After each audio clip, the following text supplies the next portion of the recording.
Hi എല്ലാവർക്കും കുടുംബശ്രീ ശാരദയുടെ മറ്റൊരു മനോഹരമായ എപ്പിസോഡ് റിവ്യൂയിലേക്ക് സ്വാഗതം. പായസത്തിൽ വിഷം കലർത്തിയ ശേഷം മെമ്പർ കരുതുകയാണ് കഴിക്കുന്നവർ കൂട്ടത്തോടെ ഹോസ്പിറ്റലിലേക്ക്. അതോടെ ഇവിടെ ഭക്ഷ്യമേള മാത്രമല്ല, കുടുംബശ്രീ ഹോട്ടൽ തന്നെ എന്നേക്കുമായി അടച്ച് സീൽ ചെയ്യുമെന്ന് ഉറപ്പാണ്. അതേസമയം ഭക്ഷ്യമേളയിലെ ഭക്ഷണം കഴിച്ചുകൊണ്ടിരുന്ന ഒരാൾ പെട്ടെന്ന് താഴേക്ക് വീഴുകയാണ്. പെട്ടെന്ന് അയാളുടെ കൂട്ടുകാരൻ ഓടിവന്ന് ജയ്സ ജയ്സ എന്ന് വിളിക്കുന്നുണ്ട്. ജയ്സ, എന്തു പറ്റി നിനക്ക്, എഴുന്നേൽക്കുന്നൊക്കെ കൂട്ടുകാർ ചുറ്റും നിന്ന് പറയുകയാണ്. അപ്പോഴേക്കും എല്ലാവരും അവിടേക്ക് തടിച്ചു കൂടുകയാണ്. പെട്ടെന്ന് ജെയ്സന്റെ കൂട്ടുകാരൻ ദേഷ്യപ്പെട്ട് ശാരദാമ്മയോട് ചോദിക്കുകയാണ്, എന്ത് വിഷമാണ് നിങ്ങൾ ഇവിടെ വിളമ്പുന്നത്? ഒരു കുഴപ്പവുമില്ലാതെ ഇരുന്ന ചെറുപ്പക്കാരനാണിത്. ഇതിന് സമാധാനം പറഞ്ഞിട്ട് മതി ബാക്കി കാര്യം. നിർത്തിക്കോ, കോപ്പിലെ അവളുടെ ഫുഡ് ഫെസ്റ്റിവൽ എന്ന് പറയുകയാണ് ജെയ്സന്റെ കൂട്ടുകാരൻ. അതെ, എന്താ ഇവിടെ വിളമ്പുന്നതെന്ന് അറിയണമല്ലോ. പെട്ടെന്ന് കുറുപ്പ് സാറ് ജെയ്സന്റെ മുഖത്തൊക്കെ തട്ടി നോക്കിയിട്ട് പറയുകയാണ്, ഏയ് കുഴപ്പമൊന്നുമില്ല, ആരെങ്കിലും പോയി കുറച്ച് വെള്ളം എടുത്തുകൊണ്ട് വന്നേ. മോളെ, ഇത്തിരി വെള്ളം എടുത്തുകൊണ്ട് വന്നേന്നും പറഞ്ഞ് ശാലിനിയെ പറഞ്ഞു വിടുകയാണ് ശാരദാമ്മ. ഇത് കണ്ട് മെമ്പർ കരുതുകയാണ്, ഞാനൊന്നും ചെയ്യാതെ തന്നെ ദൈവം ഇടപെട്ടല്ലോ. ശാരദ നേരത്തെ പറഞ്ഞത് ശരിയാണ്, ഈ കണ്ടകശനി നിന്നെയും കൊണ്ടേ പോകൂ. ജെയ്സന്റെയും കൂട്ടുകാരുടെയും ഈ അഭിനയമൊക്കെ കണ്ട് ദാസൻ വിഷ്ണുവിനോട് പറയുകയാണ്, ആശാനെ, ഇത് നമ്മുടെ മക്ക് ജെയ്സൺ അല്ലേ? ഇവൻ ആരുടെയോ കയ്യിൽ നിന്ന് കാശ് വാങ്ങിച്ചിട്ടുള്ള ഉഡായിപ്പാണെന്ന് തോന്നുന്നു. അത് കേട്ട് കമലനും പറയുകയാണ്, അതെ അതെ, മക്കിന്റെ കൂടെയുള്ളത് ലിവർ ഷാജനാണ്. ഇത് നമ്പർ ഇറക്കുന്നത് തന്നെയാണ് ഈ മേള പൊളിക്കാൻ. വിഷ്ണു കമലിനോട് പറയുകയാണ്, നീ എന്നാൽ പോയി പെട്ടെന്ന് പോയി ഒരു വിറക് കഷ്ണം എടുത്തുകൊണ്ടുവാ. മേളയ്ക്ക് പകരം നമുക്ക് ഇവന്മാരെ അങ്ങ് പൊളിച്ചു കളയാം. വിഷ്ണു പറഞ്ഞത് കേട്ട് തിരിഞ്ഞു പോവുകയാണ് കമലൻ. അതേസമയം വെള്ളവുമായി വരികയാണ് ശാലിനി. ശാലിനി ജെയ്സന്റെ മുഖത്തേക്ക് വെള്ളം തളിക്കുമ്പോൾ പെട്ടെന്ന് ലിവർ ഷാജി വെള്ളത്തിന്റെ കപ്പെടുത്ത് ദൂരേക്ക് എറിയുകയാണ്. എന്തായി കാണിച്ചതെന്നും പറഞ്ഞ് കുറുപ്പ് സാർ ചാടി എഴുന്നേൽക്കുമ്പോൾ ഷാജി പറയുകയാണ്, അതെ, ഈ വെള്ളം തളിച്ചത് കൊണ്ടൊന്നും ഒരു കാര്യവുമില്ല. ആദ്യം പോലീസിനെ വിളിക്ക്. ഈ പരിപാടി ഇപ്പോൾ ഇവിടെ അവസാനിപ്പിക്കണം. ഇത് കേട്ട് രാജീവ് പറയുകയാണ്, സുഹൃത്തെ, കാര്യമറിയാതെ പ്രശ്നമുണ്ടാക്കരുത്.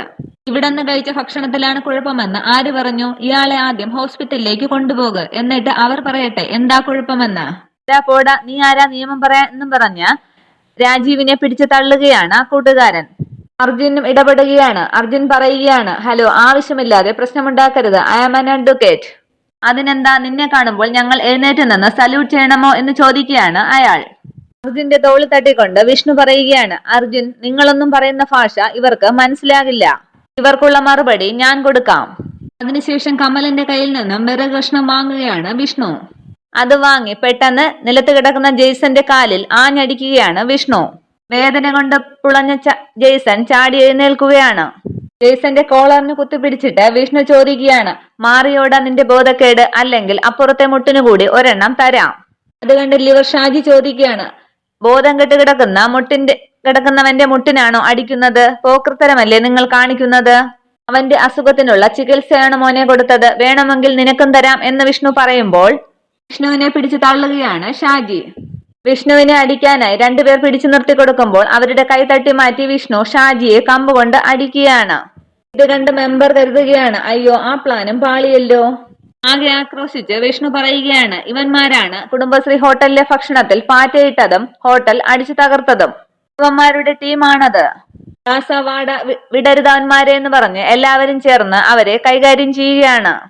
അത് കേട്ട് കുറുപ്പ് സാറും പറയുകയാണ്, ഓഹോ, അത് ശരി, അപ്പോൾ ഇതൊക്കെ കുളമാക്കാൻ വേണ്ടി ഇറങ്ങിയതാണല്ലേ. എന്നാ മക്കൾ ഇവിടെ നിന്ന് കൊണ്ടേ പോകൂ. ഇവിടെ കാര്യങ്ങളൊക്കെ നടക്കട്ടെ. ഇവരുടെ കാര്യം ഈ പിള്ളേര് തീർത്തോളും. രാജീവും അർജുനുമൊക്കെ അവരെ കൈകാര്യം ചെയ്യാൻ വിഷ്ണുവിനൊപ്പം കൂടുകയാണ്. എല്ലാം നോക്കി നിൽക്കുകയാണ് ശാരദാമ്മയും മക്കളും. പിന്നീട് കാണിക്കുന്നത് തിരികെ വീട്ടിലേക്ക് എത്തുന്ന വിഷ്ണുവിനെയാണ്. വിഷ്ണു അകത്തേക്ക് കയറുമ്പോൾ തന്നെ വിഷ്ണുവിന്റെ മുമ്പിലേക്ക് ചാടി ഇറങ്ങി നിൽക്കുകയാണ് സുസ്മിത. സുസ്മിത ചോദിക്കുകയാണ്, ഏയ്, നല്ല കക്ഷിയാണ് കേട്ടോ, ഇതുവരെ എവിടെ പോയി കിടക്കുകയായിരുന്നു? ഞങ്ങൾ ഓരോരുത്തരായി എത്ര പ്രാവശ്യം വിളിച്ചു എന്നറിയാമോ? വിഷ്ണുവേട്ടൻ ഫോൺ എടുത്തില്ല.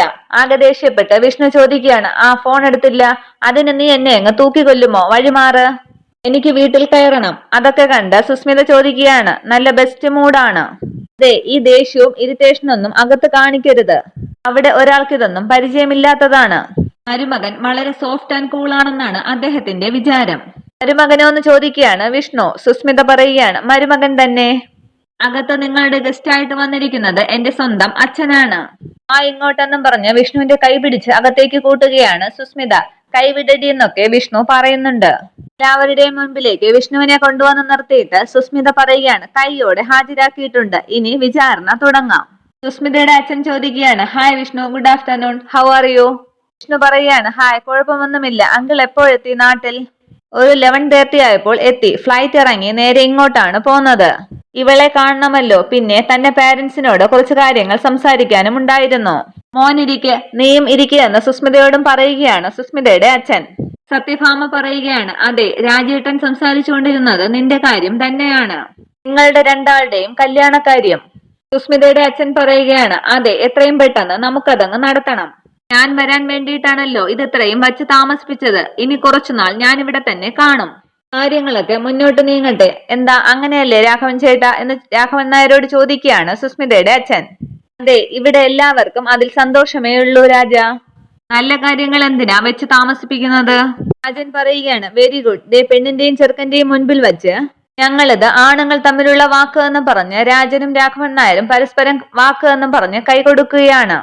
ഇത് കണ്ട് സുസ്മിത സന്തോഷിക്കുമ്പോൾ പ്രീതിയും വിഷ്ണുവും വിഷമിക്കുകയാണ്. സത്യഭാമ ചോദിക്കുകയാണ്, ആണുങ്ങൾക്ക് മാത്രം എന്താ വാക്ക്, പെണ്ണുങ്ങൾക്ക് എന്താ കുറവ്? ഇവിടെ ആദ്യം ഈ പ്രപ്പോസൽ വച്ചതും ആലോചിച്ചതുമൊക്കെ ഞാനും സർലയും കൂടിയാണ്. പിന്നീടാണ് നിങ്ങൾ ആണുങ്ങൾ ഇത് അറിഞ്ഞത് തന്നെ. രാജൻ പറയുകയാണ്, ശരി ശരി, സമ്മതിച്ചു. സർലയുടെ ഇപ്പോഴത്തെ പരാതി ഇവളെ ഇപ്പോൾ വീട്ടിലേക്ക് കിട്ടുന്നില്ല എന്നുള്ളതാണ്. ഇത് കേട്ട് സത്യഭാമ പറയുകയാണ്, പക്ഷേ ഇവിടെ വന്ന് താമസിച്ചിട്ട് പോലും വിഷ്ണുവിനെ കണി കാണാൻ കിട്ടുന്നില്ല എന്നാണ് ഇവളുടെ പരാതി.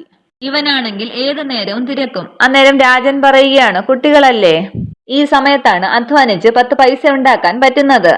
പ്രേമിച്ചുകൊണ്ടിരുന്നാൽ മതിയോ? അക്കാര്യത്തിൽ ഞാൻ വിഷ്ണുവിന്റെ കൂടെയാണ് അല്ലേ മോനെ എന്ന് വിഷ്ണുവിനോട് ചോദിക്കുമ്പോൾ ചിരി വരുത്തുകയാണ് വിഷ്ണു. സുസ്മിത പറയുകയാണ്, അച്ഛൻ അങ്ങനെ പറയൂ. എന്നെയും അമ്മയെയും ഇവിടെ തനിയെ വിട്ടിട്ട് കാശ് സമ്പാദിക്കാൻ വേണ്ടി അന്യനാട്ടിൽ പോയി കിടക്കുന്ന ആളല്ലേ. അതുകൊണ്ട് നിന്നെ ഇപ്പോൾ നല്ല നിലയിൽ കെട്ടിച്ചുവിടാൻ പറ്റുന്നു. ഓടിപ്പാഞ്ഞു നടന്ന് ജോലി ചെയ്തില്ലെങ്കിലും 4 തലമുറയ്ക്ക് കഴിയാനുള്ള സമ്പാദ്യമുണ്ടാവും നിങ്ങൾക്ക്. സത്യഭാമ പറയുകയാണ്, പണത്തിന് ഇവിടെയും ഒരു പഞ്ഞമില്ല രാജേട്ട, ഇത് തറവാടികൾ തമ്മിലുള്ള ബന്ധമാണ്. സുസ്മിത പറയുകയാണ്, അല്ലെങ്കിലും എനിക്ക് വേണ്ടത് പണമൊന്നും അല്ല ആന്റി, വിഷ്ണുവേട്ടനെ മുഴുവനായിട്ടും എനിക്ക് വേണം. അത് കിട്ടുന്നില്ല എന്നുള്ളതാണ് എന്റെ പ്രശ്നം. അത് കേട്ട് ചിരിച്ചുകൊണ്ട് സത്യഭാമ പറയുകയാണ്, എങ്കിൽ ഇപ്പോൾ തന്നെ ഇവനെ മുഴുവനായിട്ടങ്ങ് പതിച്ചെടുത്തോ, ഞങ്ങൾ ഇവനെ അങ്ങ് വിട്ടു തന്നിരിക്കുന്നു. അന്നേരം രാജന്റെ ഫോൺ അടിക്കുകയാണ്. രാജൻ പറയുകയാണ്, എന്നാൽ ശരി ശരി, സരള ഇത് 8-10 തവണയായി വിളിക്കുന്നു. മോളെ, നീ ഒന്ന് വന്നേ, സംസാരിക്കട്ടെ എന്നും പറഞ്ഞ് സുസ്മിതയെ പുറത്തേക്ക് വിളിക്കുകയാണ് രാജൻ. അവർ മുറ്റത്തേക്ക് ഇറങ്ങിയ ശേഷം സത്യഭാമ പറയുകയാണ്, ഈശ്വര, അക്കാര്യത്തിൽ അങ്ങനെ ഒരു തീരുമാനം ആയി. വിഷ്ണുവിന്റെയും സുസ്മിതയുടെയും കല്യാണം പെട്ടെന്ന് തന്നെ നമുക്ക് നടത്തണം രാഘവേട്ട. പക്ഷെ അതിനു മുമ്പ് ഇവളുടെ കല്യാണം നടത്തിയിരിക്കണം എന്ന് തന്നെയാണ് എന്റെ ഒരു തീരുമാനമെന്ന് പ്രീതിയെ നോക്കി പറയുകയാണ് സത്യഭാമ. പ്രീതി ചോദിക്കുകയാണ്, എന്റെ കല്യാണമോ? അതെ, നിന്റെ 2ാം കല്യാണം. അതിപ്പോ ഒരു വാശിയാണ് എനിക്ക്. അർജുന വസുമതി കല്യാണമോ പുലകുളി അടിയന്തരമോ എന്ത് വേണമെങ്കിലും നടത്തട്ടെ. ഇവളെ വേറൊരാളുടെ കയ്യിൽ പിടിച്ചേൽപ്പിച്ചാൽ പിന്നെ നമുക്ക് അതിനെപ്പറ്റി ഒരു ടെൻഷൻ വേണ്ട. അവന്റെ കല്യാണത്തിന് മുൻപ് നടത്തണം ഇവളുടേത്. അതെന്റെ ഒരു വാശിയാണെന്ന് കൂട്ടിക്കോ. അത് കേട്ട് ദേഷ്യപ്പെട്ട് വിഷ്ണു പറയുകയാണ്, വാശിക്ക് നാശമാണ് കൂട്ട് എന്ന് തന്നെയാണ് അമ്മ എനിക്ക് പഠിപ്പിച്ച പഴഞ്ചൊല്ല്. അമ്മേ, പ്രീതി വിവാഹം കഴിഞ്ഞ പെൺകുട്ടിയാണ്. ഒരു 2ാം വിവാഹം എന്നൊക്കെ പറയുമ്പോൾ ഒരു ഡൈവോഴ്സ് ഒക്കെ വാങ്ങിക്കണ്ടേ? സത്യഭാമ പറയുകയാണ്, അതൊക്കെ എളുപ്പം ആക്കാമെന്നേ. അവർക്കും ഈ ബന്ധത്തിന് വലിയ താല്പര്യമൊന്നും ഇല്ലല്ലോ.